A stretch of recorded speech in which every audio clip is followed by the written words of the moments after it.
Muitos assuntos importantes, você, claro, é nosso convidado especial. O ministro do Supremo Tribunal Federal, Alexandre de Moraes, pode decidir ainda hoje se o ex-presidente Jair Bolsonaro descumpriu as medidas cautelares. A defesa do ex-presidente afirmou que ele não quebrou essas regras e essas medidas e pediu mais explicações sobre as proibições em relação à concessão de entrevistas. Debatemos isso no programa de ontem e há uma expectativa, né? Qual será o posicionamento do ministro Moraes? Chamar os nossos comentaristas. O Luiz Felipe Dávila está ao vivo com a gente, já conectado. Dávila, seja muito bem-vindo. Dávila em dose dupla, né? Quem acompanhou o Jornal da Manhã pôde perceber que o Dávila também trouxe suas reflexões sobre os temas do dia. E agora, naturalmente, uma grande expectativa para essa possível decisão do ministro Moraes sobre o descumprimento de medidas, se houve ou não. Dávila, quais são as reflexões que a gente precisa fazer olhando para a justificativa da defesa de Jair Bolsonaro e essa apreensão, né? Qual deve ser o posicionamento do STF a partir da apresentação daquele documento? Bem-vindo. Boa noite, Caniato. Muito obrigado. Bem-vindo à nossa querida audiência, aos meus companheiros de bancada. Caniato, a coisa mais interessante que está acontecendo neste episódio é agora uma reação verbal de várias pessoas da classe jurídica entendendo os excessos da decisão de Alexandre de Moraes. Ex-ministros do Supremo, como Marco Aurélio Mello, juristas importantes, todos discorrendo sobre o abuso de autoridade e da atuação do juiz Alexandre de Moraes no caso Bolsonaro. Isto é importante, porque a voz da dissidência é fundamental para que nós não percamos o senso crítico das coisas. Não é possível que medidas arbitrárias venham sendo tomadas com canetada, com decisões monocráticas, e ninguém fala nada, todo mundo se cala. Esse ato de covardia da sociedade é responsável, sim, pelo esse escalonamento das tensões, pelo aumento do radicalismo e pela dificuldade das instituições, como é o caso do Supremo Tribunal Federal, cumprir o seu papel de corte constitucional. Então, hoje parece ser unanimidade entre grandes juristas e, inclusive, ex-ministros do Supremo Tribunal Federal, de que há abuso, excesso, e isso fere um princípio básico do direito, Caniato, que é a proporcionalidade, a razoabilidade, a busca de materialidade consistente para poder tomar medidas tão drásticas como aquelas que foram tomadas contra o ex-presidente Bolsonaro. Isso mostra que, felizmente, na sociedade democrática ainda não perdemos a capacidade de criticar, apontar os abusos e, quem sabe, isso fazer reverter decisões insensatas, irrazoáveis, que vêm manchando a credibilidade do Supremo Tribunal Federal e principalmente do Poder Judiciário. Cristiano Beraldo também com a gente ao vivo. Beraldo, seja bem-vindo, ótima noite a você. É bom lembrar a audiência que ontem, mais ou menos nesse horário, nós noticiamos o posicionamento da defesa de Jair Bolsonaro após o ministro do STF ter estipulado aquelas 24 horas para que a defesa se pronunciasse sobre um eventual descumprimento das cautelares. Agora todos nesse compasso de espera, né, para a decisão do Supremo sobre um eventual descumprimento das medidas cautelares impostas pelo STF a Jair Bolsonaro. Mas não me parece, né, Beraldo, que seja determinada uma detenção. Essa é a impressão, pelo menos, da maior parte dos juristas e analistas que foram consultados pelos veículos de comunicação. Você também defende essa tese? Se fosse determinada uma prisão, já teria acontecido? Bem-vindo mais uma vez. Boa noite, Caniato. Boa noite, Dávila. Boa noite a Cássio. Boa noite à nossa audiência que prestigia diariamente os Pingos nos Is. Caniato, realmente não há essa expectativa da decretação de uma prisão quando a gente observa a lógica, o que é razoável, o que faz sentido. Mas a gente se lembra que o Brasil atualmente é aquele país em que o impossível tem acontecido com uma frequência assustadora, em que o que não é razoável vem predominando. Então, qualquer coisa pode acontecer. Mas o fato concreto, se nós olharmos não só com a letra fria da lei, mas com o sentimento que qualquer brasileiro não precisa ser advogado para interpretar, não precisa gostar do ex-presidente Jair Bolsonaro, é simplesmente olhar de uma forma, com um olhar razoável para essa situação. O que exatamente, qual é a implicação que houve na entrevista dada, na divulgação das imagens? Quer dizer, de que maneira essa medida restritiva que extrapole uma ação individual pode, de alguma forma, colocar em risco a permanência de Jair Bolsonaro no Brasil ou fazer algum tipo de dano ao julgamento que já está em curso? Não é razoável a gente imaginar que essas coisas aconteçam. Portanto, a própria colocação da tornozeleira eletrônica com determinação de restrição de uso de rede social, impedimento de falar com o filho, horário para chegar de noite, sair de manhã. Então, isso tudo já é uma extrapolação sem sentido, porque esse julgamento está às vésperas de ter uma sentença decretada. Ao que tudo indica, a sentença não será favorável a Jair Bolsonaro. Jair Bolsonaro sabe disso há muito tempo. E a gente tem que se perguntar, ele fugiu, ele foi embora? Oportunidade não faltou. Ele pode ir embora hoje, podia ter ido embora ontem. A tornozeleira não o impede de ir embora, ele não tira dele a mobilidade, a capacidade de pensar num plano de fuga, se essa fosse a sua intenção.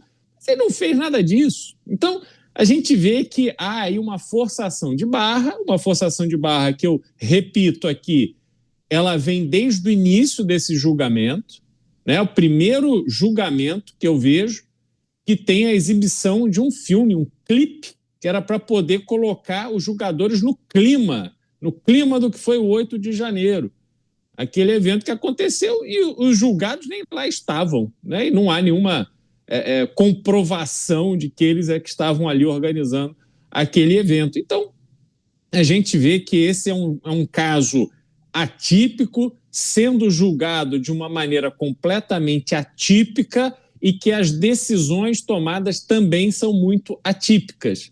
Agora, tudo na vida tem um limite, tudo na vida chega um momento em que você passa tanto desse limite que o jogo vira.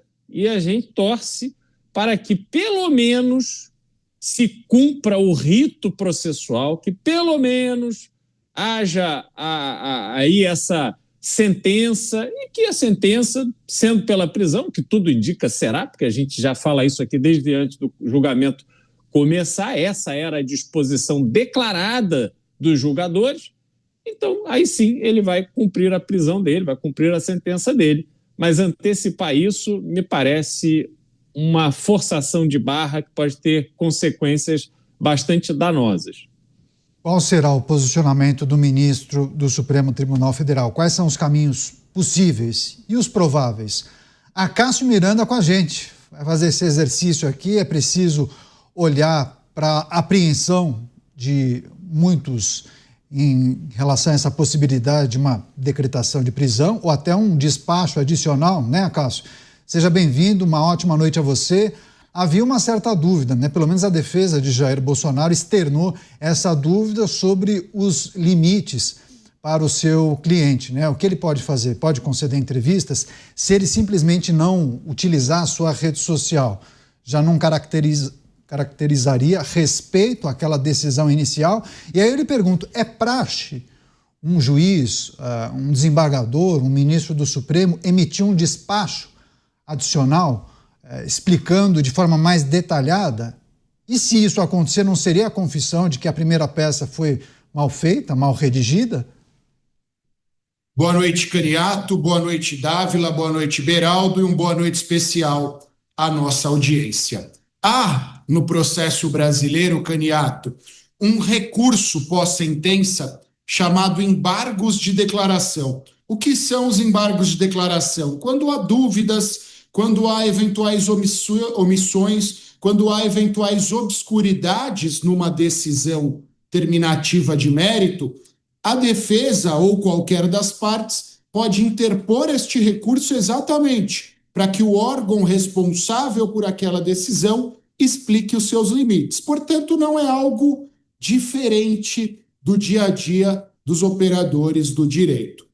O que há de diferença aqui, e nós já falamos bastante nos últimos dias, é o processo, o inquérito como um todo, porque é o inquérito que leva em consideração para sua instauração fatos bastante confusos sobre quem seja o seu autor, quem deixe de ser o seu autor, e também, logo após a instauração, a imposição desta medida cautelar, destas medidas cautelares, diversas da prisão. O que, eu já disse no dia de ontem, vale reiterar.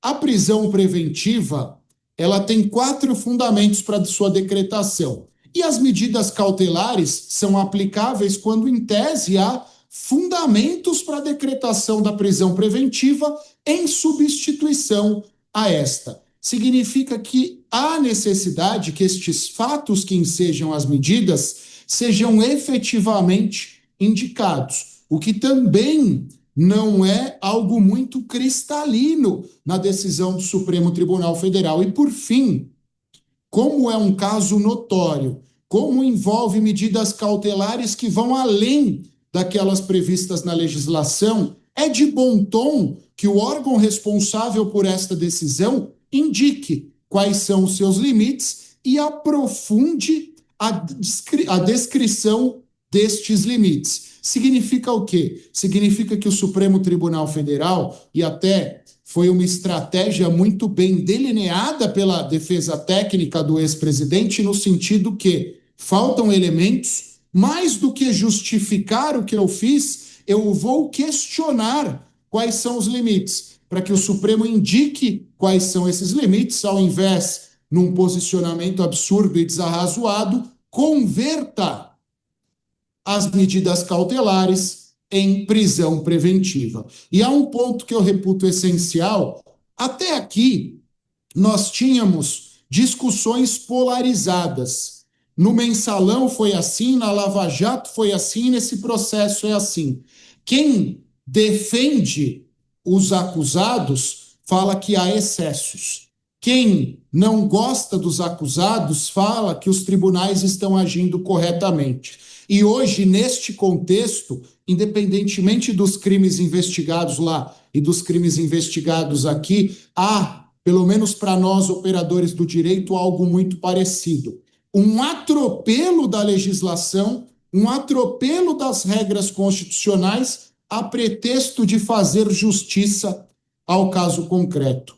Juízes e ministros não são justiceiros. Eles aplicam a lei ao caso concreto. E a lei não necessariamente atende os anseios da população. E mesmo quando impopular, uma decisão deve ser tomada. Porém, quando uma decisão abusiva e excessiva é tomada, a população tem todo o direito de criticar, independentemente de quem seja o destinatário dessa decisão excessiva. E é um pouco o que nós vivemos neste momento. Pois é, daqui a pouco eu volto com a Cássio, porque há muitas leituras que tratam dessas decisões da Suprema Corte e a possibilidade de uma nova explicação, talvez uma decisão, um despacho que detalhe exatamente o que Jair Bolsonaro pode fazer e qual deve ser, a partir de agora, o seu relacionamento com a imprensa quando a gente fala das entrevistas. Vários juristas foram consultados pelos veículos de comunicação e muitos falam que essas medidas podem ser entendidas, interpretadas como censura prévia. Daqui a pouco a Cássio também vai discorrer sobre isso. Agora, deixa eu voltar com o Dávila, porque, obviamente, que os jornalistas... antes de passar para o Dávila, a produção me lembrou que a enquete já está no ar, já está, inclusive, publicada. Deixa eu só destacar a pergunta, viu, Dávila? As medidas cautelares impostas a Jair Bolsonaro e a expectativa também para uma possível condenação podem enfraquecer as articulações dos partidos de direita para as eleições de 26? Aí duas opções: enfraquecem ou fortalecem o grupo de direita ou os partidos conservadores. Entre no portal da Jovem Pan, jovempan.com.br, manifeste o seu voto, a sua opinião. Daqui a pouco a gente traz as primeiras parciais. Agora, Dávila, quando a gente observa esse compasso de espera para talvez uma um novo posicionamento da Justiça, do STF, talvez um despacho detalhando exatamente quais são os limites da atuação de Jair Bolsonaro, é preciso olhar também para o dia a dia dele, né? Ele tem funções no Partido Liberal, é uma figura que determina boa parte dos passos que são dados pelo Partido Liberal ao lado de Valdemar Costa Neto, e hoje, no dia de hoje, os jornalistas ficaram apreensivos e atentos à movimentação de Jair Bolsonaro. E quando ele entrava na sede do Partido Liberal em Brasília, os jornalistas o demandaram. E aí Bolsonaro disse o seguinte: vocês sabem, eu não posso falar. E entrou em uma sala que não tinha contato com os jornalistas. Enfim, o jornalista também tenta arrumar ali uma oportunidade de tirar uma aspas de Jair Bolsonaro, mas ele dá demonstrações que atende aquilo que foi acertado, inclusive, com a sua defesa. Não está conversando com a imprensa. Enfim, eu acho que é uma sinalização, inclusive, para o Supremo, né? Uma sinalização de respeito, não sei se é essa a palavra mais adequada, respeito, mas me parece algo próximo a isso, né, Dávila? É verdade. Na verdade, o que o ex-presidente Jair Bolsonaro está fazendo é acumulando atos de arbitrariedade para melhorar, aprimorar e engrandecer a sua narrativa de martírio. É isso que ele está fazendo. E isso vai ao encontro do discurso da base bolsonarista, que sempre vai o ver como vítima do sistema. E por isso tem que mudar o sistema, por isso o discurso antissistema. Então, Bolsonaro, o ex-presidente, é o único que está sabendo aproveitar os abusos de poder para fortalecer a sua narrativa política perante a sua base, aos seus seguidores. Enquanto demais membros da base bolsonarista, e alguns muito próximos ao presidente, estão escorregando nas cascas de banana e criando um problema, transformando o que poderia ser um grande ativo para o discurso bolsonarista num grande passivo. E aí começam as acusações de que as tarifas são frutos da movimentação de Eduardo Bolsonaro nos Estados Unidos, que está punindo o brasileiro. Aí o governo reage com o discurso de defesa de soberania e começa a melhorar nas pesquisas. Então, esse é um jogo político, Caniato, que precisa saber jogar com cabeça, com estratégia. E essa história de sair reagindo em rede social ou apresentar medidas estapafúrdias no Congresso para tentar criar constrangimento e aumentar a pressão política não resultará em bons dividendos políticos, inclusive. Então, o único que está sabendo jogar esse direito até o momento é o ex-presidente Bolsonaro. Cada vez que há um abuso, ele fala: olha aí, olha o que esse sistema é. Dá para confiar? E isso alimenta exatamente o discurso de martírio, que é o que ele quer fazer para se manter vivo como a principal liderança hoje da direita. Então, eu entendo que não é só uma questão jurídica, como bem disse o Acácio, aí dos todos os termos técnicos, é como isso respinga para a política.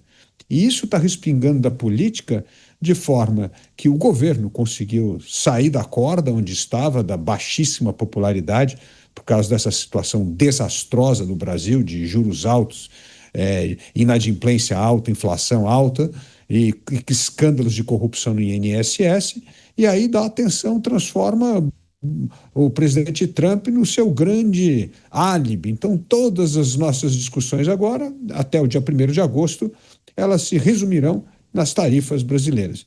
E esse negócio das tarifas, num primeiro momento, nós sabemos que vai respingar um pouco, sim, na ala Bolsonaro, como já vem sendo, porque parece que isso foi articulação de Eduardo Bolsonaro nos Estados Unidos. Mas conforme essas tarifas serão mantidas, porque com um governo que não tem nenhuma estratégia para negociá-las, vai respingar no governo, porque o governo vai ser considerado culpado pela população pelo aumento de preços, pela queda da exportação, pela queda do PIB, num momento delicado. Então, veja só como é importante as variáveis políticas neste momento do embate judicial.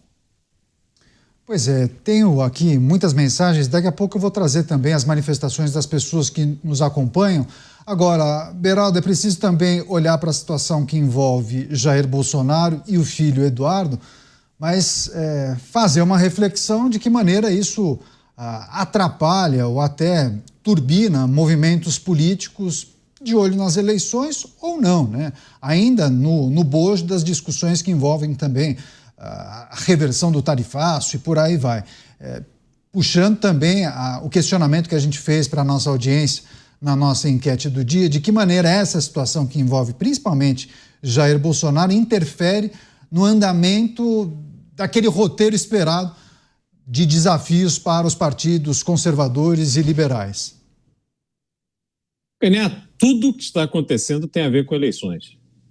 Porque as eleições do ano que vem, elas determinarão se o presidente Lula permanecerá no poder com a candidatura dele próprio ou, eventualmente, indicando alguém da sua confiança, como fez anteriormente com Dilma Rousseff em duas oportunidades e Fernando Haddad em outra, ou se quem vencerá as eleições será um candidato alinhado com o Jair Bolsonaro.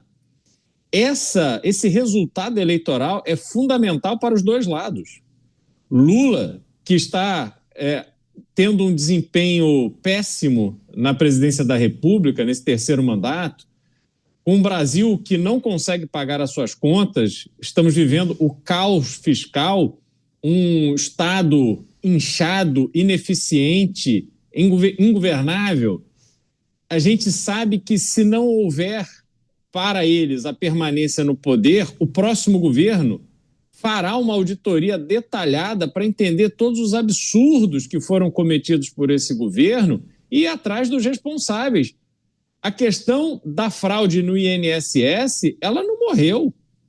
Apesar da Procuradoria-Geral da República ter se recusado a fazer uma denúncia contra o ex-ministro da Previdência Social, quer dizer, impedindo até que a investigação seja aprofundada, nós teremos no próximo governo condições de passar a limpo tudo que aconteceu no INSS e responsabilizar os autores deste roubo bilionário dos aposentados brasileiros. Então, permanecer no poder para o atual governo é muito importante. Pode ser considerado também como uma questão de sobrevivência. Olhando para Jair Bolsonaro, ter uma vitória nas eleições presidenciais do ano que vem é fundamental para que a anistia possa finalmente ser aprovada, ser sancionada, ser negociada, implementada pelo próximo governo, para que haja algum tipo de mudança nessa relação do judiciário com os demais poderes e com a sociedade brasileira e que se resgate algum caminho para a família Bolsonaro continuar exercendo seu poder, porque atualmente até Eduardo Bolsonaro, que nesse embate com o Supremo Tribunal Federal e a articulação que vem fazendo junto ao governo norte-americano, ele também vem buscando se cacifar para substituir o pai nas eleições presidenciais. Só que a situação real hoje é que ele sequer poderá voltar ao Brasil, tendo em vista que todas as provocações que ele tem feito de forma muito direta e objetiva ao Supremo Tribunal Federal e à figura dos ministros, isso certamente acarretaria em medidas contra ele que dificilmente permitiriam que ele concorresse à presidência da República. Ao que parece, ficará nos Estados Unidos. Ficando nos Estados Unidos e mantendo os seus direitos políticos, ele provavelmente conseguiria emplacar facilmente a reeleição para deputado e, muito provavelmente, uma eleição para o Senado. Agora, disputar a presidência é diferente. E dificilmente também os outros partidos embarcariam numa candidatura remota, numa campanha remota. Isso não existe. Então, os partidos do Centrão, que foram os partidos que sustentaram Jair Bolsonaro na presidência da República, hoje já vão escolher eles próprios quem será o candidato no lugar de Jair Bolsonaro. Jair Bolsonaro terá influência, mas não será a palavra final, até porque, ao que tudo indica, no momento dessa decisão, ele não estará em liberdade para sentar à mesa com os caciques. Então, Caniato, para responder a sua pergunta, tudo, absolutamente tudo que acontece tem um aspecto eleitoral envolvido. Pois é, só para a gente fechar essa sessão, eu comentei há pouco que o Acácio faria uma reflexão sobre Um aspecto que alguns veículos, em especial o Estado de São Paulo, o Dávila mencionou também uma matéria, uma entrevista feita pelo Estadão com um ex-ministro da Suprema Corte. E aí também alguns juristas, professores de direito, chegaram a emitir opiniões a respeito daquela decisão, aquela manifestação do ministro do Supremo. E alguns disseram que aquela cautelar, da maneira como foi redigida, teria sido excessivamente genérica e geraria insegurança jurídica. E vários falaram sobre uma interpretação de censura prévia, principalmente quando a gente olha para aquela questão que envolve publicações feitas por terceiros, né? E aí, na peça de defesa, na justificativa dos advogados de Jair Bolsonaro, eles tratam justamente sobre essa dinâmica, né? Impossível da pessoa conseguir controlar o que os outros usuários da rede social publicam e a maneira como eles vão se utilizar de um conteúdo gravado com uma pessoa muito popular e comunicativa como Jair Bolsonaro. Queria que você trouxesse sua percepção a respeito desse ponto destacado por alguns juristas em vários veículos de comunicação. Caniato, eu disse há pouco e eu acho que vale reiterar. O mundo jurídico não estava alheio à polarização que nós vivemos no Brasil. Mas essas manifestações às quais você fez menção e inúmeras outras manifestações nas redes sociais, em jornais, em artigos especializados, nos últimos dias, mostram que há uma união intelectual da classe jurídica exatamente nesse sentido. Por quê? Uma jurisprudência, a partir de uma decisão criada no Supremo Tribunal Federal, independentemente de quem seja o seu destinatário, ela reverbera, ela reflete decisões judiciais Brasil afora. Então, se alguém aplaude juridicamente uma decisão demasiadamente genérica, que omite determinados pontos, que não indica expressamente determinadas obrigações, isso hoje acontece no Supremo, amanhã acontecerá no STJ, depois acontecerá em TJs e TRFs e daqui a pouco, nas mais longínquas comarcas do Brasil, isso estará acontecendo. E no caso específico do ex-presidente, as críticas ressoam Brasil afora.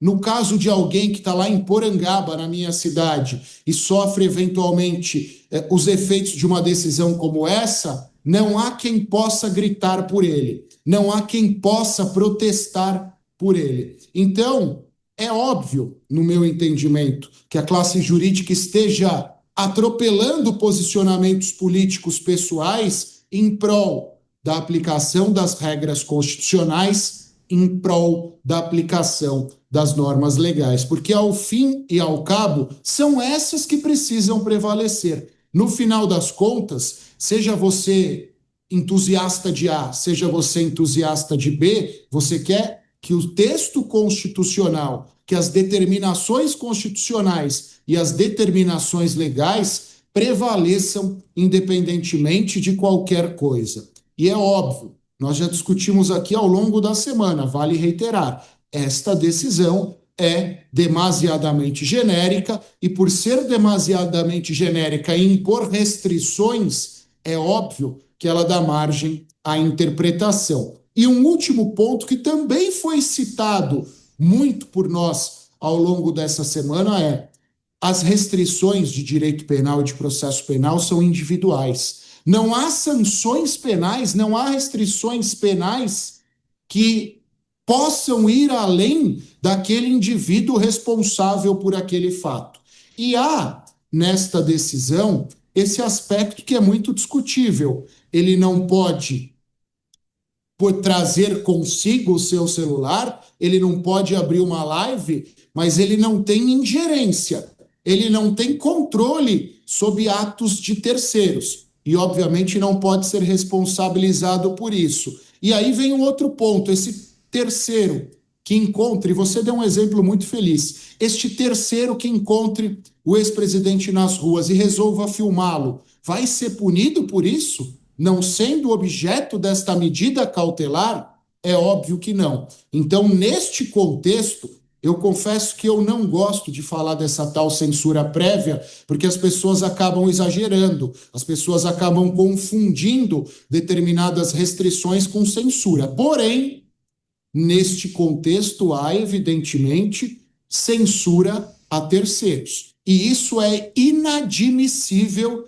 em pleno 2025. Já não era admissível há 100, 200 anos atrás, mas num momento como este que nós vivemos, é inaceitável, inadmissível, e seja você de A, seja você de B, você precisa criticar efetivamente algo nesse sentido, porque amanhã pode ser você o destinatário de algo descabido como esse. Pois é, quando a gente fala de descumprimento de medidas, é preciso olhar para vários aspectos. E viu, Acácio, a Thaís Brito, que é a nossa coordenadora, ela monitora as redes sociais de um noticiário e vai nos abastecendo com vários destaques e informações. Há pouco, um deputado federal do Republicanos, eleito pelo estado do Espírito Santo, postou na rede social há minutos um vídeo mostrando o carro de Jair Bolsonaro preso em um engarrafamento antes da ponte Juscelino Kubitschek, lá na capital federal. E aí há um questionamento. Bom, ele tem que estar 19 horas em casa,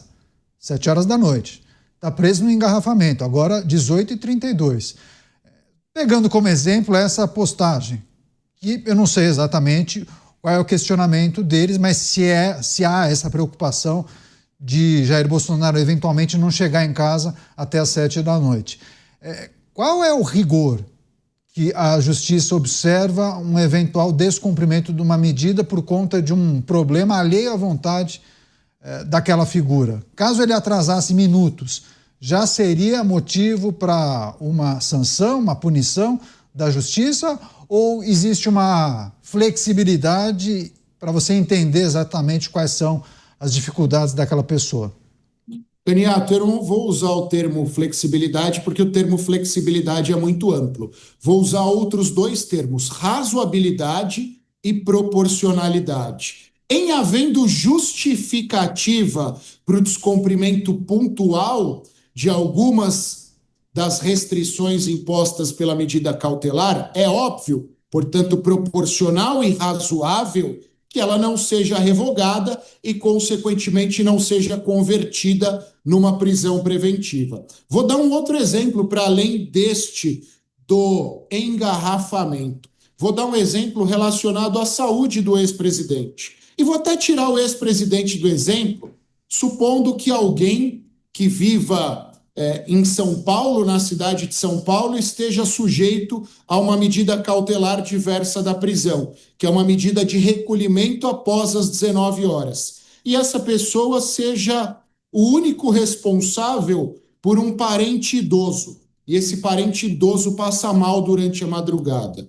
É razoável, é proporcional nós aceitarmos que ele excepcionalmente sai da sua casa durante a restrição, vai até a residência desse idoso, presta socorro a ele e o conduza até um hospital. E depois, no outro dia, justifique isso e justifique até o fato de precisar ser acompanhante deste idoso, portanto, transferir a sua residência, entre aspas, para esse hospital. Então, por isso que eu não uso o termo flexibilidade, porque a flexibilidade dá margem para uma série de coisas. Agora, a razoabilidade e a proporcionalidade levam em conta, na hora da interpretação do juiz, que o juiz é um ser humano também, o ministro é um ser humano também, nós esquecemos isso às vezes, que o sujeito a uma medida cautelar pode sofrer problemas mundanos como todos nós, inclusive como ele, juiz, como ele, ministro. E é óbvio